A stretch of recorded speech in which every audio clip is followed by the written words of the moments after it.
¿Cuál es el secreto más oscuro que descubrió sobre un familiar o pariente? Cuando era niño íbamos a la casa de mi abuela todos los domingos, y todos mis tíos y tías estaban allí. Un día me di cuenta de que uno de mis tíos ya no aparecía, así que le pregunté a mi familia dónde estaba. Me dijeron que ya no podría visitar porque se había mudado. Años después me enteré de que violó y mató a 2 mujeres y lo encerraron. El padrastro estaba engañando a la madre. No me enteré porque lo atraparon engañando a su esposa. Se enteró porque él y su amante estaban borrachos, se pelearon y él la golpeó con tanta fuerza que ella se cayó y murió. Se enteró de todo durante la investigación, el juicio y la condena. Fue extraño que un abogado quisiera llamarme a mí, de 12 años, a un estrado para defender el carácter de un hombre con el que ya tenía muy poca interacción y al que le temía, y eso fue antes del cargo de homicidio. Unos años antes de su muerte, mi papá y yo teníamos un corazón a corazón largo, al final del cual, me dijo que él no era el primero en dormir con mi mamá en su luna de miel. La sorprendió en la cama con su prima, de la que estaba enamorada desde hacía mucho tiempo. Habló con su pastor, quien le dijo que perdonara y olvidara. Eso funcionó, hasta 6 años después, cuando volvió a atraparla, con el mismo primo.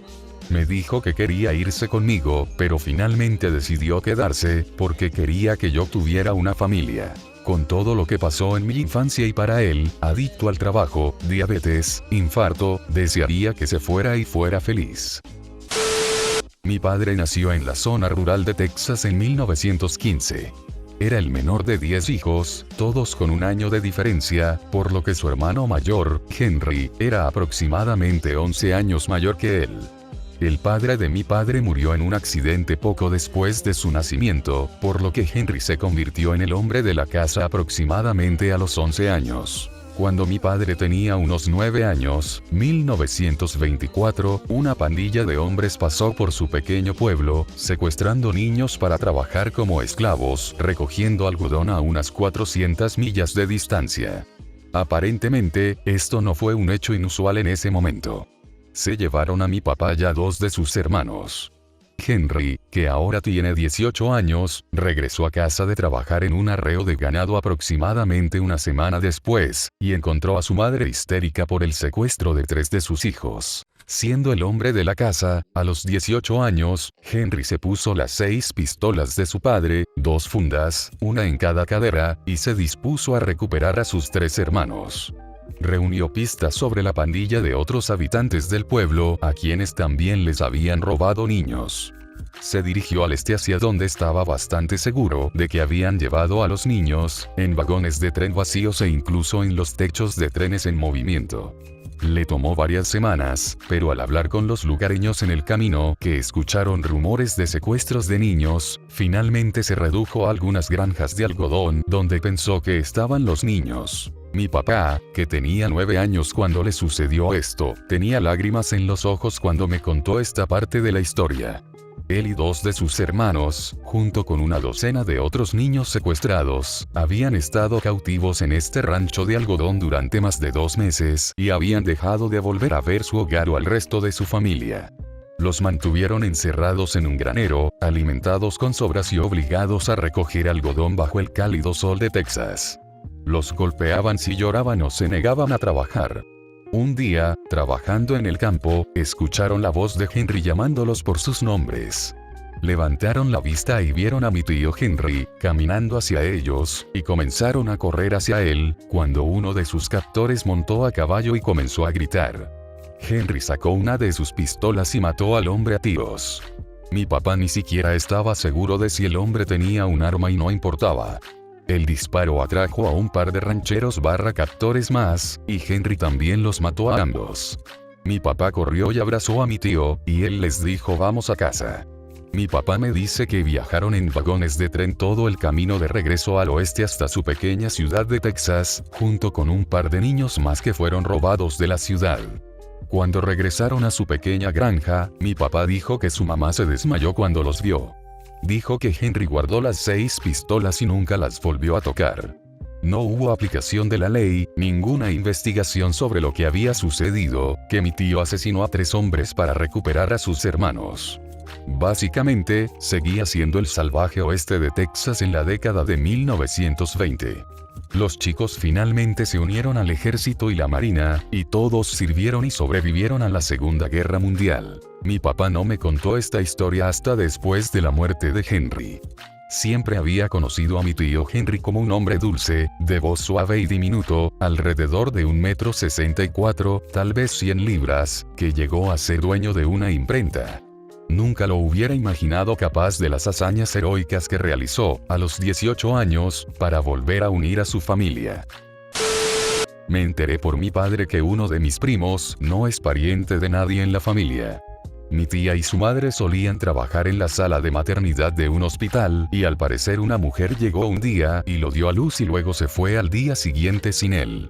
Mi tía decidió adoptarlo, pero unos meses después la mujer volvió a aparecer preguntando dónde estaba. Ambos mintieron diciendo que no tenían ni idea de dónde estaba. Todavía no le han dicho nada a mi prima. Mi madre supuestamente tiene un gemelo fraterno. Mi abuela no podía soportar la idea de tener 2 hijos, así que le dio al hijo varón a alguien que sabía que se estaba mudando. En una rabia inducida por las drogas, una noche mi abuela le gritó a mi mamá que tenía al niño equivocado. Nunca se mencionó antes o después de ese momento. Mi mamá tenía aproximadamente 12 años en ese momento. Le preguntó a mi bisabuela al respecto y sabía el nombre del niño, pero no a dónde se mudaron ni con quién vivía. En realidad, mi madre lo había conocido una vez, pero no sabía quién era en realidad. Mi abuela niega que haya sucedido alguna vez y mi abuelo sintió que seguramente me lo hubieran tenido que decir. Aunque dudo que lo hubieran hecho. Cuando estaba embarazada de mí, mi mamá le preguntó a mi bisabuela cuál debería ser mi segundo nombre. Mi segundo nombre es en realidad su segundo nombre. Mi tío abuelo es un violador que prefiere a familiares menores de edad. No sé cuántas personas realmente lo saben, pero mis abuelos ciertamente lo hacen junto con sus víctimas. Mi mamá, mi tía y yo conocemos al menos a algunos o sus primos, pero no estoy seguro de cuáles. Pero luego encontró a Jesús de nuevo, así que todos tenemos que perdonarlo y fingir que no pasó nada. Fue antes de que yo naciera, pero esa es la carrera básica que recibí de mis abuelos. En realidad nunca lo reconocen, solo que Tommy hizo cosas malas pero encontró a Dios. Eventualmente puse 2 y 2 juntos sobre la historia de mi madre o la agresión sexual y ella se aseguró de que mis primas y yo nunca nos quedáramos a solas con él. Y ahora que tengo 20 años, ese deber me ha sido transmitido en cada reunión familiar. Es como una regla tácita que no puede decir por qué, solo la advertencia. No dejes a tus hijas solas con él, aunque estoy cansado de eso.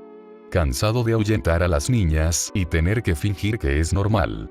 Sacar a los niños pequeños de los brazos de un depredador y actuar como si todo estuviera bien y yo estuviera loca por los bebés.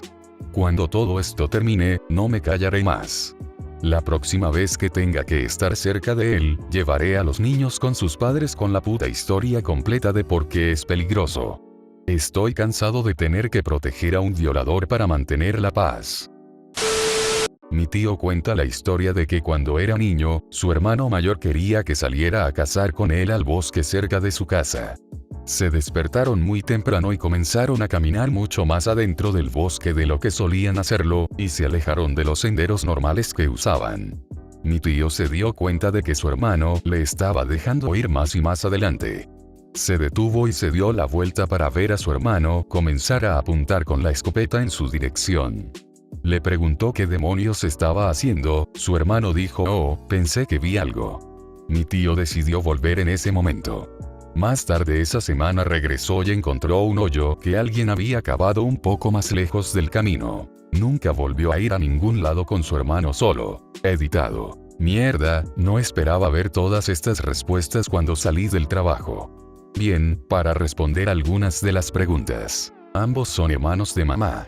El aspirante a Caín era un narcisista del tipo no dejar que nada tonto como estar casado se interponga en su vida amorosa, que decidió que tenía grandes sueños y abandonó a la familia y a su esposa cuando yo era un niño. Y procedió a Od.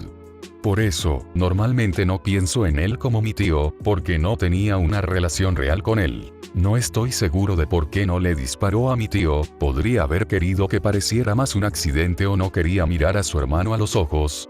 Para aquellos que dicen que es solo una historia, sí, no puedo probarlo, ya que solo había 2 personas allí, y una de ellas está muerta ahora, de lo mencionado anteriormente, pero de la forma en que mi tío lo describió, le tenía mucho miedo a su hermano, y pensaba que era capaz de fratricidio o sea asesinar a su propio hermano. Gracias por ver, suscríbete.